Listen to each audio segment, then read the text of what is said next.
Hi friends, green plant ಕಿಚನ್ಗೆ ಸ್ವಾಗತ. ಈಗ ನಾವು ಮಾವಿನಕಾಯಿ ಸೀಸನ್ನಲ್ಲಿ ಮಾವಿನಕಾಯಿನ ಬಳಸ್ಕೊಂಡು ಕಡಲೆಬೇಳೆ ಚಟ್ನಿನ ಹೇಗೆ ಮಾಡೋದು ಅಂತ ನೋಡೋಣ.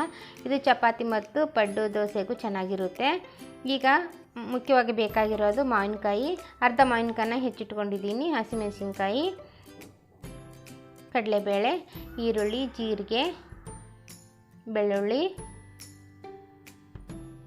ಮತ್ತು ಸ್ವಲ್ಪ ಬೆಲ್ಲ ಮತ್ತು ಉಪ್ಪು ಇದ್ದರೆ ಸಾಕು. ಈ ಚಟ್ನಿನ ಮಾಡ್ಕೋಬೋದು. ಈಗ ಮೊದಲೇ ನಾವು ನೆನೆಸಿಟ್ಕೊಂಡಿರಬೇಕು. 1 ಗಂಟೆ ಮುಂಚೆನೇ ನಾವು ಕಡಲೆಬೇಳೆನ ನೆನೆಸಿಟ್ಕೊಂಡಿರಬೇಕು. ಅಂದರೆ ಚಟ್ನಿ ಮಾಡೋಕ್ಕೆ ಚೆನ್ನಾಗಿರುತ್ತೆ. ಈಗ ನೋಡಿ, ಈ ಥರ ಹಿಚ್ಕಿದ್ರೆ ಮೆತ್ತಗಾಗಿರಬೇಕು ಕಡಲೆಬೇಳೆ. 1 ಗಂಟೆ ನೆನೆಸಿದ್ರೆ ಸಾಕು, ಇಷ್ಟು ಮೆತ್ತಗಾಗುತ್ತೆ. ಈಗ ಹೇಗೆ ಮಾಡೋದು ಅಂತ ನೋಡೋಣ. ಈಗ ಕಡಲೆಬೇಳೆ ನೆನೆಸಿಟ್ಟಿರೋದು ಸುಮಾರು ಅದರಲ್ಲಿ ಒಂದು 5ರಿಂದ 6 ಸ್ಪೂನು ನೀರಿರ್ಬೋದು. ಅಷ್ಟು ನೀರನ್ನು ನಾನು ಹಾಕ್ಕೊಂಡು ಕಡಲೆಬೇಳೆನ ಹಾಕ್ಕೊಂಡಿದ್ದೀನಿ. ಈಗ ಅದಕ್ಕೆ ಮೆಣಸಿನ್ಕಾಯಿ, ನಿಮಗೆ ಖಾರ ಎಷ್ಟು ಬೇಕೋ ಅಷ್ಟು ನೋಡಿ ಹಾಕ್ಕೊಳ್ಳಿ. ಆದರೆ ಇದಕ್ಕೆ ಖಾರ ಜಾಸ್ತಿ ಇದ್ರೇ ಚೆನ್ನಾಗಿರುತ್ತೆ. ಈಗ ಜೀರಿಗೆ 1 ಸ್ಪೂನಷ್ಟು, ಬೆಳ್ಳುಳ್ಳಿ 1-2. ಈಗ ಇದಕ್ಕೆ ಮುಖ್ಯವಾಗಿ ಬೇಕಾಗಿರೋದು ಮಾವಿನಕಾಯಿ ನೋಡಿ, ಈ ಥರ ಒಂದು ಅರ್ಧ ಮಾವಿನಕಾಯಿನ ನಾನು ಹೆಚ್ಚಿ ಹಾಕ್ಕೊತಾ ಇದ್ದೀನಿ. ಹುಳಿ ಜಾಸ್ತಿ ಇದ್ದರೆ ಬೆಲ್ಲ ಜಾಸ್ತಿ ಹಾಕ್ಕೊಳ್ಳಿ, ಇಲ್ಲ ಅಂದರೆ ಬೆಲ್ಲ ಸ್ವಲ್ಪ ಕಡಿಮೆ ಹಾಕ್ಕೊಳ್ಳಿ. ಹುಳಿ ಮೇಲೆ ಬೆಲ್ಲ ಡಿಪೆಂಡ್ ಆಗಿರುತ್ತೆ. ಈಗ ಒಂಚೂರು ಬೆಲ್ಲ, ಕೊತ್ತಂಬರಿ ಸೊಪ್ಪು, ಕರಿಬೇವಿನ ಸೊಪ್ಪು ಮತ್ತು ಕೊನೆಯದಾಗಿ ರುಚಿಗೆ ತಕ್ಕಷ್ಟು ಉಪ್ಪು ಹಾಕ್ಕೊಳ್ಳೋಣ. ಈಗ ಎಲ್ಲನೂ ಹಾಕಿ ನಾವು ಸ್ವಲ್ಪ ಮಿಕ್ಸಿ ಮಾಡ್ಕೊಳ್ಳೋಣ. ಅರ್ಧಂಬರ್ಧ ನಾವು ಮಿಕ್ಸಿ ಮಾಡ್ಕೋಬೇಕು. ತುಂಬ ಜಾಸ್ತಿ ನುಣ್ಣಗಾಗಬಾರ್ದು. ಅಂದರೆ ಚಪಾತಿ ರೊಟ್ಟಿಗೆ ಬೇಕಂದರೆ ಅರ್ಧಂಬರ್ಧನೇ ತುರಿಯಾಗೇ ಇರಬೇಕು. ತುಂಬ ನುಣ್ಣಗಾದರೆ ಅದು ಪಡ್ಡಿಗೆ ದೋಸೆಗೆ ಚೆನ್ನಾಗಿರುತ್ತೆ. ಆದರೆ ಈ ಥರ ತುರಿ ಆಗಿದ್ದರೆ ಜೋಳದ ರೊಟ್ಟಿ ಮತ್ತು ಚಪಾತಿಗೆ ಚೆನ್ನಾಗಿರುತ್ತೆ. ಈಗ ಅದಕ್ಕೊಂದು ಚೂರು ನೀರು ಹಾಕ್ಕೊಂಡು ನಾವು ಇನ್ನೊಂದು ಸ್ವಲ್ಪ ಮಿಕ್ಸಿ ಮಾಡ್ಕೊಳ್ಳೋಣ. ಸ್ವಲ್ಪ ಬೇಳೆ ಥರ ಜಾಸ್ತಿ ಇತ್ತು. ಈಗ ನೋಡಿ, ಅರ್ಧ ಬೇಳೆ, ಕಾಲು ಬೇಳೆ ಆಗಿರುತ್ತೆ. ಬೇಳೆ ತುಂಬ ನುಣ್ಣಗಾಗಬಾರ್ದು. ಅಲ್ಲೊಂದು ಇಲ್ಲೊಂದು ನಮಗೆ ಬೇಳೆ ಥರ ಕಾಣಿಸ್ತಾ ಇರಬೇಕು. ಈಗ ಈ ಥರ ಇದ್ದಾಗ ಇದನ್ನು ನಾವು ಚಪಾತಿ ಮತ್ತು ಜೋಳದ ರೊಟ್ಟಿಗೆ ಉಪಯೋಗಿಸ್ಕೋಬೋದು. ತುಂಬ ಚೆನ್ನಾಗಿರುತ್ತೆ. ಏನೊಂದು 2 ಸ್ಪೂನಷ್ಟು ನೀವು ಕಡಲೆಬೇಳೆ ಹಾಕಿ ಒಂದು ಸಾರಿ ಟ್ರೈ ಮಾಡಿ ನೋಡಿ. ಮಾವಿನಕಾಯಿ ಸೀಸನ್ನಲ್ಲಿ ಈ ಕಡೆ ಧಾರವಾಡ, ಗದಗ, ಹುಬ್ಳಿ ಸೈಡು ಎಲ್ಲರೂ ಮಾಡ್ತಾರೆ ಈ ಥರ ಕಡಲೆಬೇಳೆ ಚಟ್ನಿನ. ಅದಕ್ಕೊಂದು ಅರ್ಧ ಈರುಳ್ಳಿನ ಚಿಕ್ಕದಾಗಿ ಹೆಚ್ಚಿ ಮಿಕ್ಸ್ ಮಾಡ್ಕೋಬೇಕು. ಇದಕ್ಕೆ ಒಗ್ಗರಣೆ ಏನು ಹಾಕೋಷ್ಟಿಲ್ಲ. ಈ ಥರ ಎಲ್ಲನೂ ಹಾಕಿ ಮಿಕ್ಸಿ ಮಾಡಿ ಸ್ವಲ್ಪ ಈರುಳ್ಳಿನ ಮಿಕ್ಸ್ ಮಾಡಿದರೆ ಸಾಕು. ಜೋಳದ ರೊಟ್ಟಿಗೆ ಮತ್ತು ಚಪಾತಿಗೆ ತುಂಬ ಚೆನ್ನಾಗಿರುತ್ತೆ. ನೀವು ಒಂದ್ಸರಿ ಟ್ರೈ ಮಾಡಿ ನೋಡಿ. ಕೊನೆಯದಾಗಿ ಅದಕ್ಕೆ ಸ್ವಲ್ಪನೇ ನಾನು ಕೊತ್ತಂಬರಿ ಸೊಪ್ಪು ಹಾಕಿ ಚೆನ್ನಾಗಿ ಮಿಕ್ಸ್ ಕೊಟ್ಬಿಡೋಣ.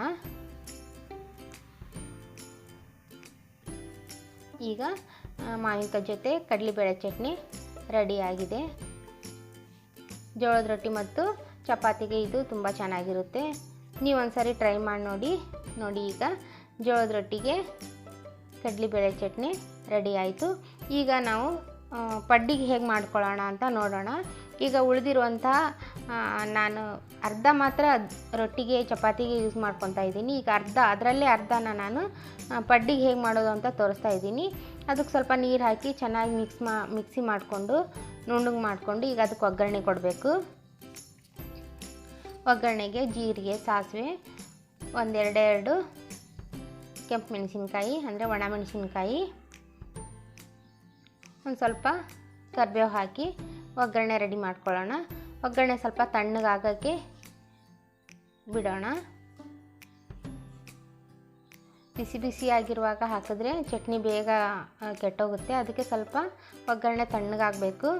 ಆನಂತರ ನಾವು ಮಿಕ್ಸ್ ಮಾಡ್ಕೋಬೋದು. ಈಗ ನೋಡಿ, ಅದೇ ಜಾರ್ಗೆ ಸ್ವಲ್ಪ ನೀರು ಹಾಕಿ ನುಣ್ಣಿಗೆ ಮಾಡ್ಕೊಂಡಿದ್ದೆ ನಾನು.